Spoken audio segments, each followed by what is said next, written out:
Back to the channel. और आज channel पे हम जो बात करने वाले हैं अपनी जिमनी गाड़ी के बारे में बात करूंगा। 6 महीने आज मुझे हो गए जिमनी को लिए हुए, और जो बीच में एक झटका लगा था वो आप सबको पता चली गया था कि भाई हमारे साथ क्या सीन हुआ। एक मज़ेदार जोक हुआ और एक बड़ा वाला जोर का झटका धीरे से लगा। वो यही था कि एकदम प्राइसिंग जो है वो कम कर दी गई गाड़ी की।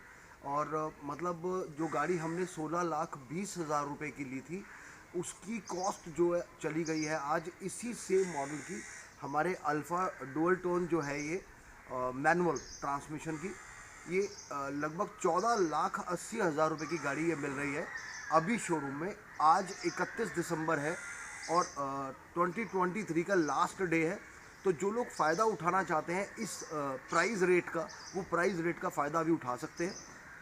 बढ़िया मौका है अगर जिमनी एक 4x4 गाड़ी लेनी है तो, क्योंकि इसके बाद कुछ और भी सच आने वाले हैं। जो कि ऐसा भी हो सकता है कि अभी इस गाड़ी को मारुति सुजुकी डिसकंटिन्यू कर दे, जैसे एस क्रॉस को किया था। ऐसा भी हो सकता है, होने को ऐसा भी हो सकता है कि ये जो प्राइस है ये 1 जनवरी 2024 से ये प्राइस वापस उसी जगह पर फिर से आ जाए कि डिस्काउंट ये जो है ये कुछ टाइम पीरियड के लिए था। 31 दिसंबर तक का ही ये प्राइस टाइम इन्होंने दिया था, जो एक थंडर एडिशन नाम से इन्होंने लॉन्च किया है इसको। कि आप प्राइसिंग रेट जो है, मेरी अभी एक वीडियो भी आपने देखी होगी जिमनी की, जो ऑटोमेटिक ट्रांसमिशन में जस्ट 13 लाख रुपए की वो गाड़ी मिल रही है। और मेरी गाड़ी जो है 16,20,000 रुपये की मैंने मैनुअल ट्रांसमिशन ली थी, और 18 लाख रुपए 18,50,000 की गाड़ी मिल रही थी ऑटोमेटिक जो ट्रांसमिशन था, सेम इसी कलर के अंदर। तो डिफरेंस कहाँ से कहाँ पर आ गया, ये खेल बड़ा ज़रा गड़बड़ खेल था और अच्छा नहीं लगा इस तरीके से मारुति सुजुकी ने किया। लोग जल्दी से एक्सेप्ट भी नहीं कर पाएंगे। कमेंट सेक्शन में मुझे बहुत सारे कमेंट ऐसे आ रहे हैं कि ये गाड़ी अभी भी कोई नहीं लेगा। अगर ये गाड़ी 7-8 लाख रुपए की मिलेगी ना, तब कोई इसको लेगा। इतने पैसे में कोई नहीं लेगा। तो चलो बात करते हैं कि क्यों नहीं लेगा, वो भी एक बात कर लेते हैं। और एक बहुत ज़रूरी बात जो मुझे आपसे करनी है, जो अभी भी जिमनी खरीदने जा रहे हैं या आगे भी जिमनी खरीदने का प्लान कर रहे हैं, वो इस बात को मानकर चलें कि मैंने इसका जो माइलेज टेस्ट किया है वो मानकर चलो कि ये गाड़ी आपको केवल 10 की एवरेज देगी सिटी के अंदर। जो मीटर शो कर रहा है, वो मीटर शो कर रहा है वो गलत है, बिल्कुल गलत है। क्योंकि हमने तो बिल्कुल चेक कर लिया है कि हमने जब फ्यूल डलवाया, लाइक 1000 रुपीज़ का हमने फ्यूल डलवाया, तो उसमें केवल 100 किलोमीटर गाड़ी चल रही है, 100 किलोमीटर, उससे ज़्यादा नहीं चल रही है।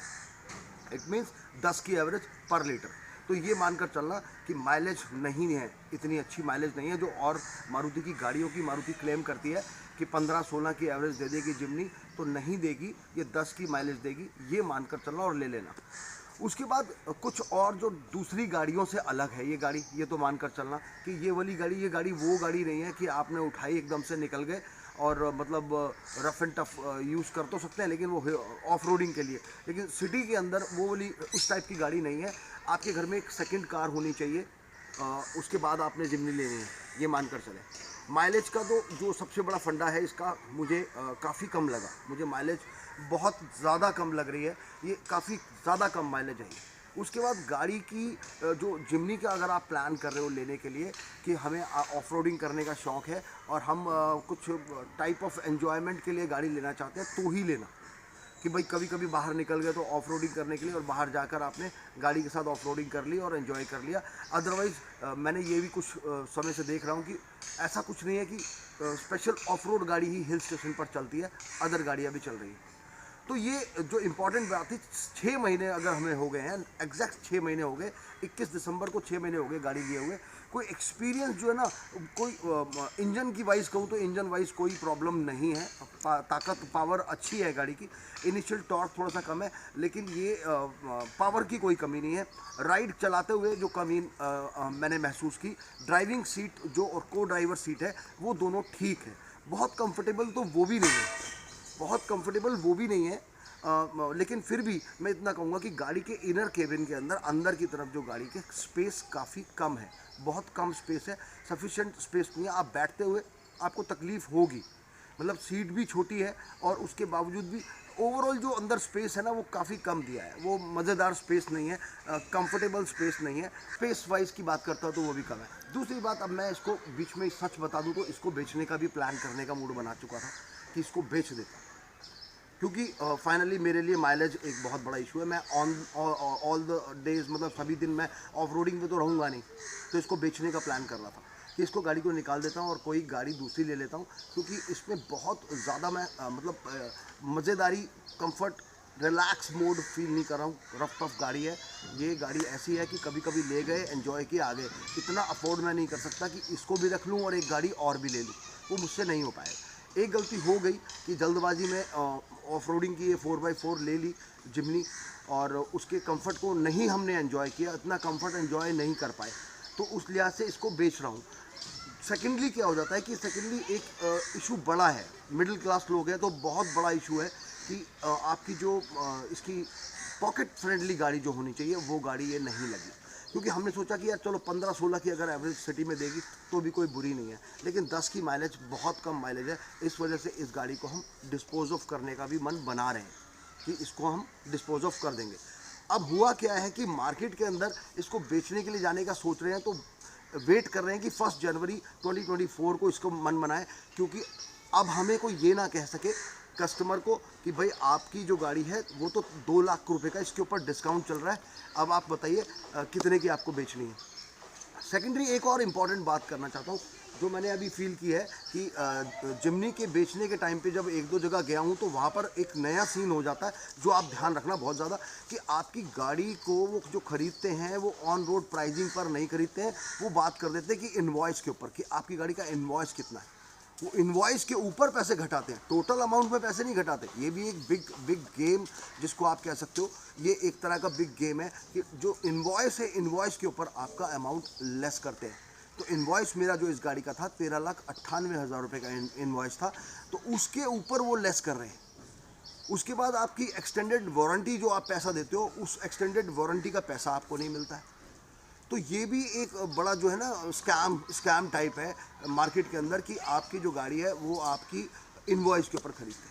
तो ये भी अभी हमें एक फेस करना पड़ रहा है। एक तो हमें फेस करना पड़ रहा है एक बुरा दौर चल रहा है जिसको बोलते हैं ना, कि अभी बुरा दौर क्या चल रहा है, गाड़ी के रेट शोरूम ने कम कर दिए। सेकंड पार्ट, जो सेल करने का मन बना रहे हैं, माइलेज नहीं दे रही है, तो उसके अंदर क्या आ रहा है कि आपकी इनवॉइस का स्कैम आ गया। अब इनवॉइस के ऊपर रेट घटाएंगे, पहले आपकी इनवॉइस के बाद जो रेट घटाएंगे वो हम शोरूम वाले 2 लाख रुपए घटाएंगे, और उसके बाद गाड़ी के आपको हाथ में दे देंगे 10 लाख रुपए, तो सीधा सीधा घाटा 6,20,000 रुपये का। और 70,000 रुपये के जो ये टायर आप देख रहे हैं गाड़ी के अंदर लगवाए थे, बताया था मैंने इससे पहले वाली वीडियो में, वो टायर साइज़ का भी नुकसान आपको झेलना पड़ेगा। 70,000 रुपये के जो टायर साइज लगाए गाड़ी को थोड़ा बल्कि ऊंचा लुक देने के लिए। तो ये सारी चीज़ें जो हमें इस गाड़ी के साथ फेस करनी पड़ रही हैं, वो मैं आपके साथ इसलिए थोड़ा सा शेयर कर रहा हूँ कि if someone is really interested to buy this Jimny, तो अगर आप जा रहे हैं, आपको ख़रीदनी है, तो ये सब भी आपके काफ़ी काम आने वाली बातें हैं जो मैं आपके साथ शेयर कर रहा हूँ। गाड़ी के ऊपर अभी और कोई पैसा नहीं लगा रहा हूँ, क्योंकि मन बना हुआ है 70-30 सेल करना है, नहीं करना है। 70% मन बना हुआ है कि अच्छे पैसे मिलेंगे तो इसको बेच दूंगा, बाय बाय कर दूंगा इसको, और फिर देखेंगे एनी अदर टाइम अगर कुछ पॉकेट अलाउ करेगी तो एक off roading vehicle second hand खरीदेंगे, या कभी करनी होगी ऑफ रोडिंग तो ट्राई करेंगे। वहाँ से जहाँ भी जाते हैं वहाँ ऑफ रोड व्हीकल जो है आपको ऑन रेंट मिल जाता है, हायर कर सकते हैं आप अपने व्हीकल को। ऑफ रोडिंग व्हीकल को हम हायर कर लेंगे, हायर बेसिस पे जाके एंजॉय कर लेंगे। बट ये है कि ऑल द टाइम गाड़ी चलानी है, सिटी में, दिल्ली में घूमना है, कहीं जाना है, तो पॉकेट के ऊपर अभी जो है ना प्रेशर पड़ रहा है, प्रेशर। तो चारों तरफ से ये प्रेशर का टाइम है, और ये एक जिमनी ओनर के प्रेशर को कम करने का हमें और कोई रास्ता नज़र नहीं आ रहा है। तो कुल मिलाकर मैंने आपको बताया कि क्या क्या प्रेशर अभी झेलने पड़ रहे हैं। माइलेज का प्रेशर, रेट कम होने का प्रेशर, उसके बाद इसको बेचने के समय में इनवॉइस का प्रेशर, एक और नया स्कैम। तो ये सब चीज़ें जो है ना बस ऐसा घेर रही हैं कि क्या बताएं। फिलहाल बोल दिया है स्पिनी को इसके पैसे लगाने के लिए, देखते हैं स्पिनी इसके क्या पैसे लगाता है, और बताएंगे आपको क्या प्राइस लगा हमारी गाड़ी का, जिमनी का, स्पिनी। ठीक है, मिलेंगे नेक्स्ट वीडियो में और बताएंगे जिमनी के साथ क्या करते हैं, क्या नहीं करते हैं। ओवरऑल एक्सपीरियंस गाड़ी चलाने का ठीक है, बहुत बढ़िया नहीं है, बहुत बुरा भी नहीं है, बैलेंस करके चलते हैं, ऊपर नीचे मान सकते हैं कि 60% अच्छा नहीं है, 40% अच्छा है। तो गाइज मिलेंगे नेक्स्ट वीडियो में। वीडियो को देखने के लिए थैंक्स सो मच।